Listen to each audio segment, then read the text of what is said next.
E, assim, eu acho que a principal coisa que a gente tem que começar falando é a questão da Dilma, né? Da postura do TRF1, que arquivou definitivo o processo da Dilma e inocentou definitivamente a Dilma.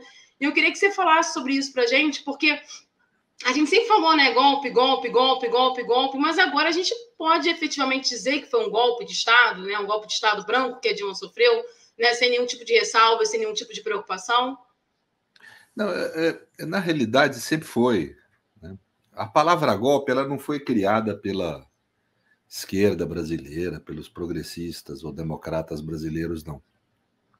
A palavra golpe para designar um impeachment abusivo, quem estabeleceu foi talvez o maior pensador do direito então vivo, ou agora ele já está morto, pelo menos no mundo anglo-saxão, sem dúvida alguma, então, o maior pensador do direito naquele tempo, fim do século XX, começo do século XXI, que era Ronald Dworkin. Ele escreveu um artigo na revista The New Yorker, no fim da década de 90, chamado A Kind of Coup, um tipo de golpe, em que ele demonstra que no presidencialismo constitucional, o uso do impeachment de forma banalizada é um novo tipo de golpe, uma forma de constitucionalismo abusivo, que também os americanos chamam, né? E ele chama de um tipo de golpe. Né? Ele explica que o impeachment no presidencialismo democrático e constitucional ele só deve ser usado em situações de muita emergência, situações extremas. Né? Ele compara ao uso de uma arma nuclear numa guerra. Ele fala, é uma situação semelhante. Ou seja, você só usa uma arma nuclear numa guerra como um mecanismo de defesa, quando você foi atacado, em situações extremamente de emergência. Né?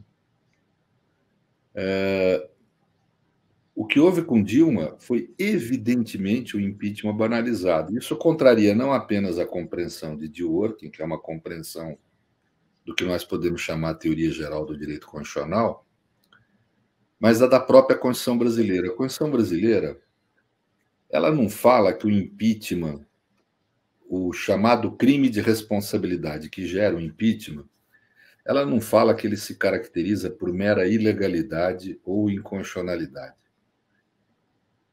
A Constituição brasileira fala que tem que haver um atentado à Constituição. Veja a expressão grave. Ou seja, tem que ser uma conduta extremamente grave.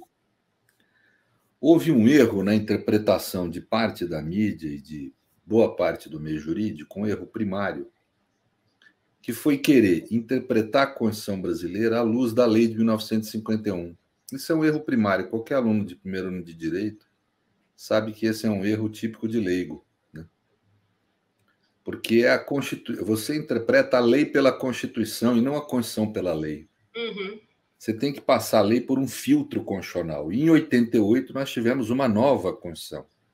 A lei de 1951 ela só pode ser recepcionada por essa nova Constituição se ela passar por um filtro constitucional, ou seja, todas as condutas previstas na lei de 1951 só podem ser tidas como ensejadoras de um crime de responsabilidade se forem condutas muito graves. Uma pedalada fiscal não é grave nem aqui, nem na China. Aliás, foi uma prática contábil de todos os governos antes e depois de Dilma. E depois foi legalizado ainda por cima, né? Ainda e depois foi legalizado, inclusive, porque não tem outro modo de você conduzir a concretude da contabilidade. Segundo, que não é um ato praticado por Dilma, tem que ser um ato do presidente. Né?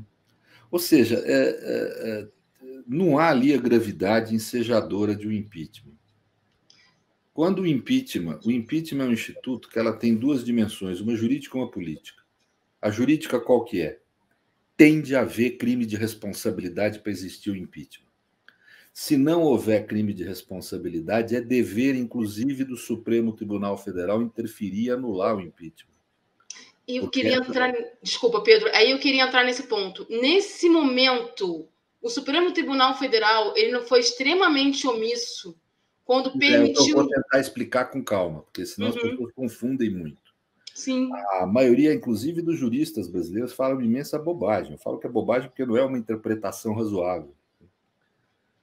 Quer dizer que é confundir essa dimensão política do impeachment como se o legislativo pudesse estabelecer o que é ou o que não é crime de responsabilidade. Não, é a Constituição que estabelece, previamente à conduta do presidente, o que é crime de responsabilidade. Não é o legislativo que pode livremente escolher quais as condutas ele considera crime de responsabilidade ou não. Então, porque isso é uma dimensão que nós chamamos uma dimensão vinculada da competência. É obrigatório haver crime de responsabilidade, senão não pode haver impeachment. Por outro lado, há uma dimensão política. Qual que é?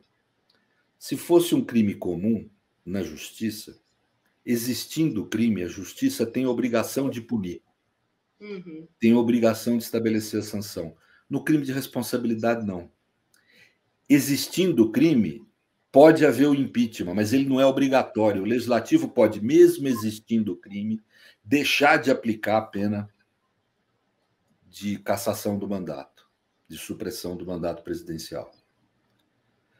Agora, ele pode deixar de aplicar quando existe o crime de responsabilidade. Quando não existe o crime de responsabilidade, ele tem o dever de não aplicar a cassação do mandato. Porque se ele cassar o mandato sem existir crime de responsabilidade, qual o nome que Ronald Reagan deu? Golpe. E a esquerda brasileira adotou essa expressão corretamente. Então, no que nós tivemos no Brasil foi o legislativo cassando Dilma sem existir crime de responsabilidade. E essa decisão fortalece essa interpretação, mas não dependia dessa interpretação.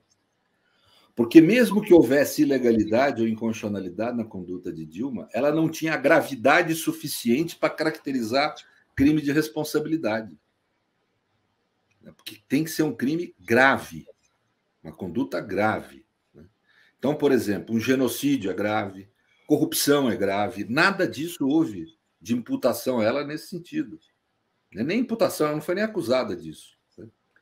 Então, ali não existiu crime de responsabilidade. O judiciário foi omisso? Foi absolutamente omisso. Foi coautor do golpe.